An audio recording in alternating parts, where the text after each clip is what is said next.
Hi, my name is Jason Felix and I'm a real estate agent. I know how buying your first home can be a challenge. Well, guess what? Yes, you have guessed correctly.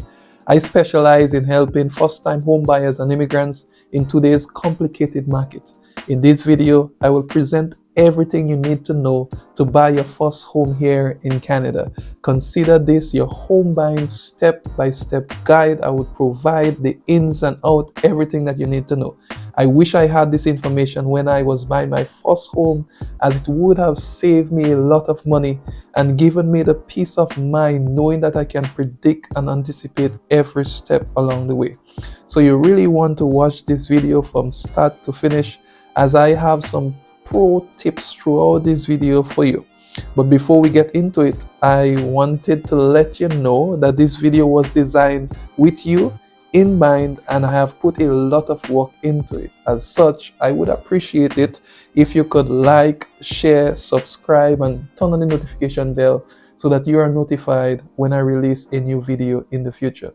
This would help me reach more people with this valuable information and keep me motivated to produce more and more great content like this for you. Okay, let's get into it now.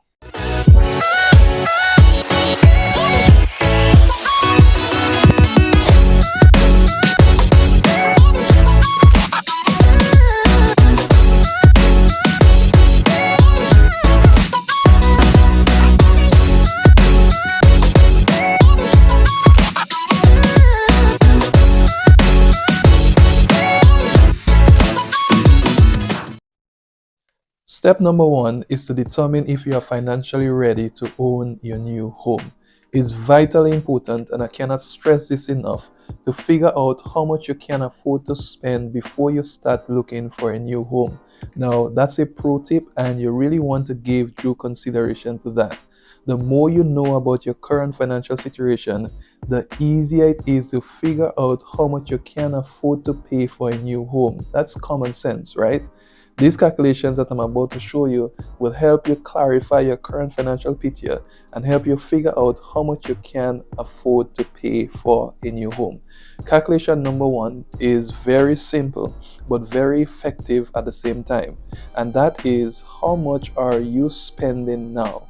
What's alarming is the fact that many people spend more than they earn, right? And you definitely don't want that to be you, because you don't want to be spending more than you are making.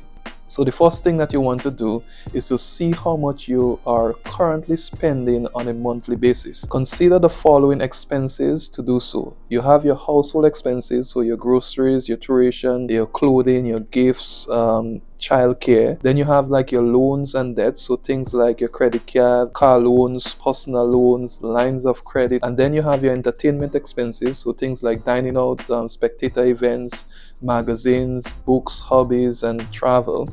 And then you have your savings and donations, so like your RRSPs, your TFSAs, your savings accounts, your charitable gifts and other donations. And once you have that, you need to add all the expenses together so you know what your total expenses is or are on a monthly basis. And the second thing that you need to do is to subtract that number, so your total expenses, from your total monthly net income. Now, the total monthly net income is the amount of money your household earns on a monthly basis after tax and deduction. So the difference, so get this, the difference is how much you have left over each month after expenses. For instance, if your total expense is $2,000 with a net income of $3,000, then your leftover is $1,000.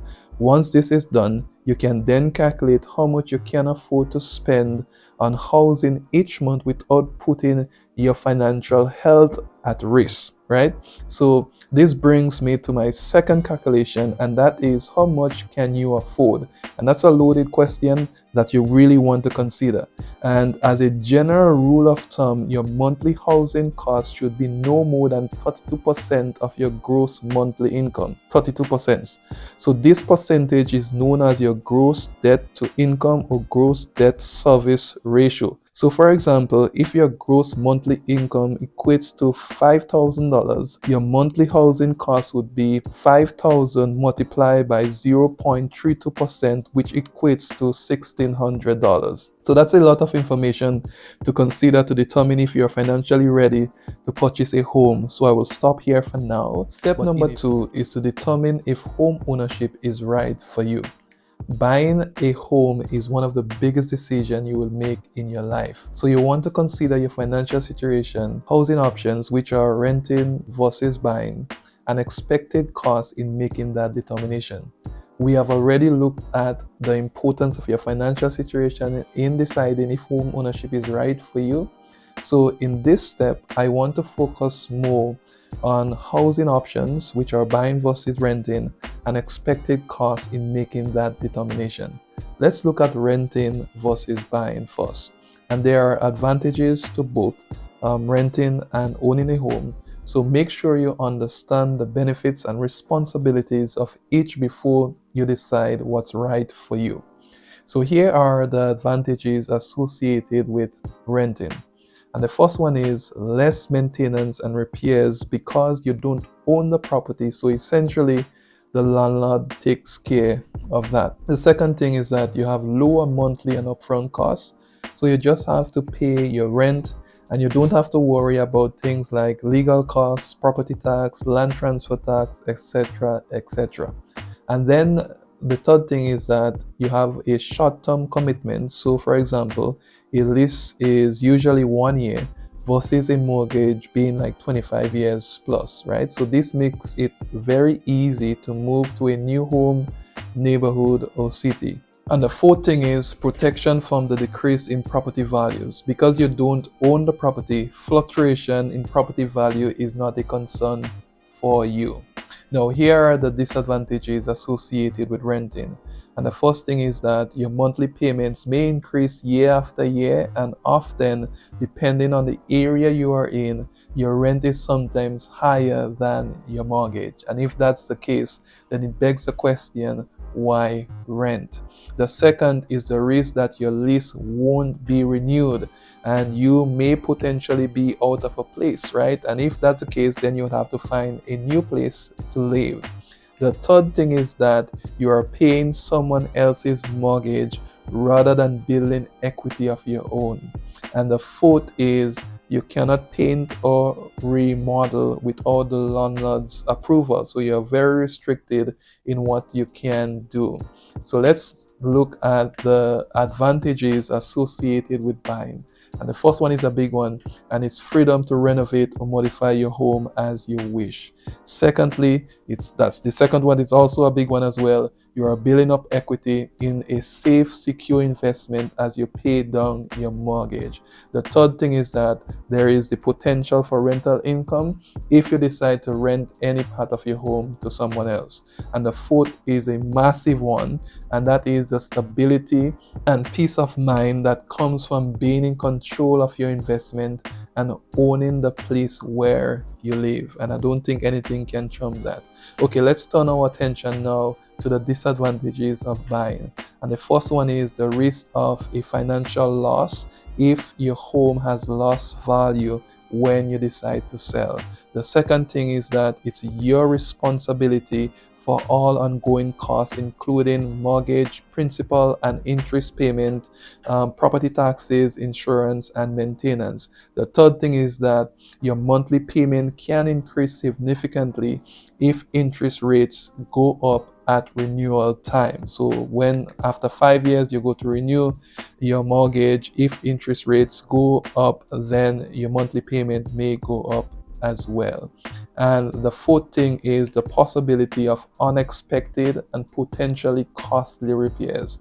So now that you know the pros and cons of renting versus buying, let me know in the comments below which option you prefer. Okay, let's now turn our attention to the real cost of home ownership. The first category of cost is upfront cost, and this is the initial amount of money you need to buy a home.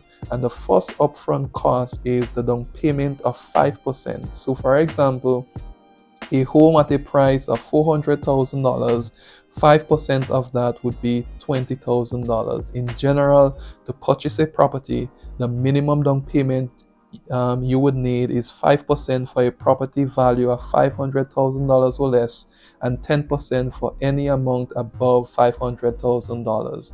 The second upfront cost is the closing cost, and these are things like property evaluation, land survey, title insurance, legal fees, and other one-time expenses associated with the purchase of a home. And these costs can really add up. And the thing is that, truth be told, many first-time home buyers underestimate the amount they will need to pay for these costs. Here is a pro tip for you. Generally speaking, you will want to budget 1.5 to 3% of the purchase price of a resale home to cover closing costs. So, for example, a home that costs $400,000, your closing costs can run from about $6,000 to $12,000. The next category of cost is ongoing costs. So this is the continued cost of living in a home you own, including mortgage payments, property taxes, insurance, utility bills, and routine repairs and maintenance. The final cost category is major repairs, large and expensive repairs and renovations your home will eventually need, such as a roof replacement or a foundation repair. So these are all the major things you need to consider when deciding if home ownership is right for you. So let me know in the comment section below if you think that home ownership is right for you now that you have all the knowledge that you need. Step number 3 is to determine how you are going to finance and pay for your home. So if you have a lot of money sitting around in the bank, you can pay for your home cash. But for most people, and that's 99.9% of people, it's time to meet with your mortgage lender and broker to discuss your financing options and to confirm that you are financially ready to buy your home. They will discuss mortgage terms with you, interest rates, and will explain what you must do to ensure that you get pre-approved for a mortgage once you find the home that you're interested in, the home that you want to buy. So the first thing that you would want to do is to get pre-approved. And this is a pro tip for you. It's a good idea to get pre-approved for a mortgage before you start looking for a home. But you must be wondering, what is pre-approval? What does pre-approval mean? Well, pre-approval lets you know how much you can afford, what your interest rate will be, and what your monthly mortgage payments will look like moving forward. Pre-approval can help you narrow your search down to a specific home type, size, and neighborhood. Getting pre-approved is no guarantee of final approval for a mortgage, right? So you have to keep that in mind. Once you find a home you want to buy, the property still has to be evaluated to ensure the price and condition of the house or the home are acceptable to your lender. Notice I said pre-approval and not pre-qualification. There is a big difference between the both of them, and a mortgage pre-qualification can be useful as an estimate only of how much someone can afford to spend on a home. But a pre-approval, often valid for 60 to 90 days, is more valuable. It means the lender has checked the buyer's credit, verified assets, and confirmed employment to approve a specific loan amount. Okay, here are the 5 things you need to get a mortgage pre-approved. And the first thing is proof of income. Any potential buyer must, and notice I said must, provide tax returns from the past 2 years, recent pay stubs that shows income and year to date, and proof of additional income sources if applicable. Secondly, proof of down payment. Potential buyers must provide bank or investment account statements to prove that they have funds for required down payment and closing costs. Now, as you know, as we have discussed previously, the down payment is expressed as a percentage of the selling price of a home. Now, number 3 is good credit. Most lenders require a score of 620 or higher to approve a mortgage. And the fourth thing is vital vitally important, and that is employment verification. Lenders not only verify employment through a buyer's pay stubs, but will likely call the employer to confirm a client's employment and salary. Self-employed buyers provide additional information such as the stability of income, the location and nature of the business, the financial strength of the business, and the ability of the business to continue generating and distributing sufficient income to enable the borrower to make the payments on time, to make the mortgage payments. And the fifth thing is other documentation, so like personal documentations